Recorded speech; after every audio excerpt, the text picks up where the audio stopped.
울산의 한 아파트에서 일가족 4명이 숨진 채 발견됐습니다. 경찰은 경제적으로 어려워지면서 집까지 경매에 넘어가자 남편이 아내와 2자녀를 살해하고 자신도 목숨을 끊은 것으로 보고 있습니다. 울산 북구의 한 아파트 단지에 소방차 여러 대가 출동했습니다. 소방관들이 한 집에 들어가 캄캄한 실내를 손전등으로 비추는 듯한 모습도 보입니다. 집안은 불에 다 탔고 이 집에 살던 40대 부부와 16살, 14살 아들까지 일가족 4명이 모두 숨졌습니다. 첫 신고는 둘째 아들이 등교하지 않았다며 학교 측에서 접수했습니다. 경찰이 집으로 찾아갔지만 아버지인 47살 A씨는 가족이 집에 없다고 답하고는 문을 잠가버렸습니다. 이후 경찰과 소방구조대가 강제로 문을 열고 들어갔지만 집에는 불이 나 있었고 A씨는 심정지 상태로 병원으로 옮겨졌으나 숨졌습니다. 소방관들이 현장에 진입했을 때 2 아들은 각자의 방에 누워 있었고 아내는 안방에 누워있는 채로 발견됐습니다. 이들은 모두 현장에서 이미 사망했던 것으로 파악됐습니다. 아내와 2 아들의 시신에서는 목이 졸린 흔적이 확인돼 경찰은 A씨가 아내와 2 아들을 살해한 뒤 집에 불을 낸 것으로 보고 있습니다. A씨는 울산의 한 대기업 직원인데 집 현관문에는 집을 비우라는 내용의 경고가 여기저기 붙어 있습니다. A씨는 지난 2013년 집을 담보로 대출을 받았지만 갚지 못해 집이 경매로 넘어간 것으로 전해졌습니다. 하지만 지난 9월 집이 낙찰된 뒤에도 A씨가 나가길 거부하자 새 주인이 퇴거를 요구한 것으로 보입니다. 경찰은 A씨가 경제적 문제를 해결하기 어려워지자 범행을 저지른 것으로 추정하고 부검과 현장 감식 등을 통해 자세한 경위를 조사할 예정입니다.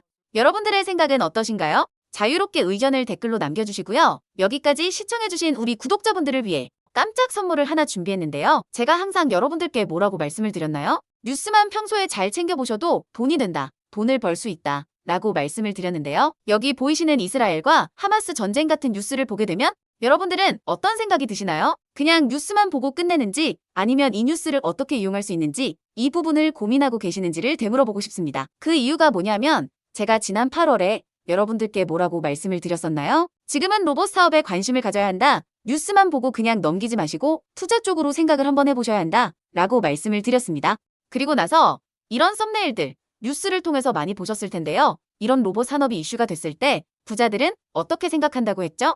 로봇 관련주는 뭐가 있는지, 어떤 종목이 가장 좋은지, 그리고 어디에 투자해야 돈이 몰리는지를 자연스럽게 생각한다고 말씀을 드렸었죠? 그 이유가 뭐냐면 부자들이 봤을 때는 이 이슈가 곧 돈으로 이어지고 그 이슈가 나에게 돈을 벌어준다는 경험적 확신이 있기 때문에 부자들은 항상 이런 사회적 이슈를 관심 있게 챙겨본다. 이렇게 제가 말씀을 드렸는데요. 이번에도 마찬가지입니다. 제가 지난번에 시청자분들과 함께하는 주식으로 수익 내기 이벤트를 진행했었는데요. 당연히 100% 무료로 진행을 했고 여기 보시면 아시겠지만 제가 지난번에도 저한테 주식이라고 문자 남겨주신 모든 시청자분들께 이렇게 로봇 관련주 중에 가장 급등할 확률이 높은 딱 한 종목, 많은 종목도 아니라 딱 유진 로봇 한 종목을 여러분들에게 추천드렸습니다. 그러면서 여기 나와 있는 대로 정확히 얼마에 매수해야 하는지 그리고 수익률이 어느 정도 나왔을 때 팔아야 하는지 이런 부분들까지 여러분들에게 정확히 알려드렸었는데요.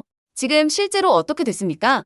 오른쪽을 보시면 아시겠지만 제가 8월 초에 문자로 이 유진 로봇을 소개해드리고 나서 실제로 한 달도 지나지 않았는데 이렇게 주가가 3배 이상 급등이 나왔습니다. 그래서 당시에도 굉장히 많은 분들이 제가 드린 이 종목으로 수익을 내실 수가 있었을 텐데요. 다시 한번 축하드리고요. 자, 이번에도 마찬가지입니다. 최근에 이슈되고 있는 게 하마스와 이스라엘 전쟁이기 때문에 우리가 어떻게 생각해 볼 수 있다? 전쟁이 계속해서 심화되면 피해가 커지기 때문에 전쟁에 필요한 물자나 의료 지원 물품들이 반드시 필요할 수밖에 없다. 그럼 그 중에서 전쟁을 실제로 해본 경험이 있고 의료 수준이 높은 우리나라 기업들 중에 한 곳이 가장 크게 부각을 받을 수밖에 없겠구나. 당연히 우리가 이쪽으로 생각을 해야 된다는 겁니다. 자, 그렇기 때문에 제가 이번에도 지난번과 똑같이 주식이라고 문자만 보내주시면 이번에는 물자 지원 관련주 중에서 앞으로 대장주 역할을 하면서 주가가 가장 크게 급등할 수 있는 한 종목을 구독자분들에게 문자로 종목명과 매매하는 시점까지 모두 알려드리겠습니다. 그래서 여러분들이 직접 주식으로 돈 버는 연습을 한번 해보시라 이렇게 말씀을 드리는 거고 혹시라도 나는 주식을 하지 않는다 하시는 분들은 주변에 주식하시는 분들에게 추천을 해주셔도 되고 아니면 연세가 있으셔서 투자가 어려우신 분들은 이 종목을 가지고 자녀분들에게 한번 사봐라. 이걸로 한번 수익을 내봐라. 이렇게 조언을 해주실 수도 있는 거겠죠? 그래서 지금 이 영상을 보시는 시청자분들 중에 나도 이번 종목이 좀 궁금하다 하시는 분들은 누구나 상관없이 그리고 어느 시간대나 상관없이 부담 없이 연락하실 수 있도록 이렇게 상단에 제 전화번호를 항상 남겨놓고 있습니다. 제 전화번호 010-8452-4172번으로 이전처럼 똑같이 주식이라고만 문자 보내주시면 제가 이번에도 똑같이 무료 추천 급등주를 문자로 보내드리겠습니다. 이해되시죠? 그래서 제 전화번호 010-8452-4172번으로 주식이라고 보내주시면 여러분들이 직접 이슈를 통해서 돈 버는 연습을 해보실 수가 있는 거고 제가 돈을 받는 것도 아니고 투자를 대신해 드리는 것도 아니니까 부담 없이 신청해 주시면 되는 겁니다. 바로 투자를 해보시지 않더라도 제가 추천해드리는 종목이 오르는지 지켜보신 다음에 다시 기회가 됐을 때 소액으로 조금씩 투자를 해보셔도 괜찮으니까 편하게 주식이라고만 문자 보내주시면 급등주 하나만 딱 골라서 문자 드리겠습니다. 그리고 수익이 나면 저는 다른 것은 바라지 않습니다. 제 채널의 구독, 좋아요 한 번씩만 눌러주시면 감사드리겠습니다.